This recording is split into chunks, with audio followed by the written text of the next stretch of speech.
इस वक्त की बड़ी खबर से आपको रूबरू करवा रहे हैं। धार की बहुचर्चित सेंट टेरेसा जमीन घोटाले में एक नया मामला सामने आया है, जिसमें पुलिस ने धार नगरपालिका और राजस्व विभाग के अधिकारियों को निशाना बनाते हुए अब पूरी जांच इस जमीन को लेकर जारी की गई अनुमतियां और आदेशों पर जाकर टिक गई है।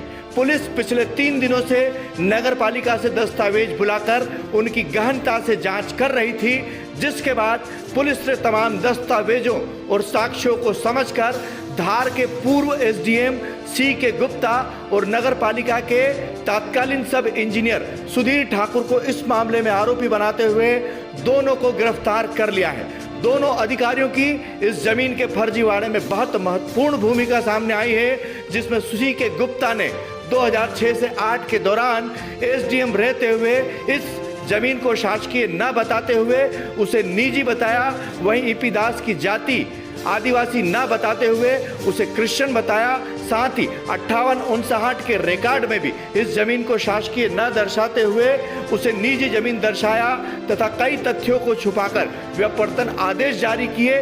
साथ ही इन्हीं आदेशों के आधार पर धार नगरपालिका के तत्कालीन सब इंजीनियर सुधीर ठाकुर ने मामले की सत्यता को समझते हुए भी तमाम अनुमतियां जारी कर दी, जो कि अब सामने आ रही है। उन मामलों की सारी हकीकत अब सामने आ रही है। पुलिस ने इस मामले में दोनों को गिरफ्तार कर लिया है। तत्कालीन एसडीएम सी.के. गुप्ता वर्तमान में संयुक्त कलेक्टर के पद से सेवानिवृत्त हो चुके हैं, जबकि सब इंजीनियर सुधीर ठाकुर अभी वर्तमान में पीथमपुर नगरपालिका में सब इंजीनियर के पद पर कार्यरत है।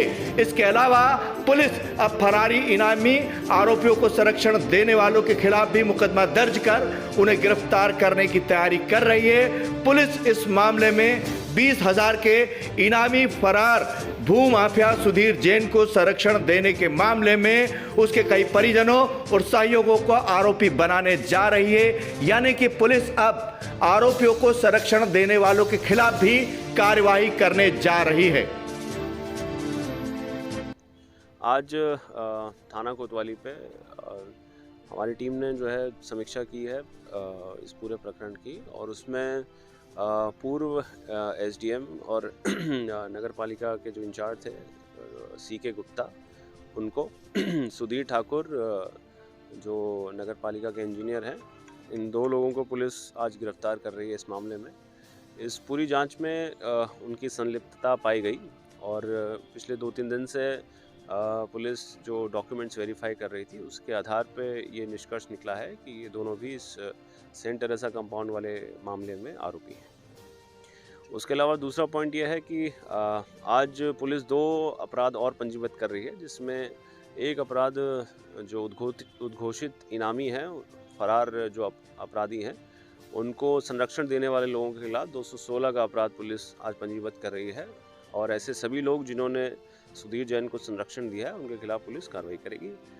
और उसके अलावा इस पूरे केस में प्लानिंग के तहत एक नया फैक्ट ये निकल के आया है कि ये जो आरोपी हैं, ये लोग मल्टीपल सिम्स और सिम जो वेंडर्स हैं उनसे करीब 15-15, 20-20 सिम इशू करा रहे हैं, जो कि अवैधानिक है।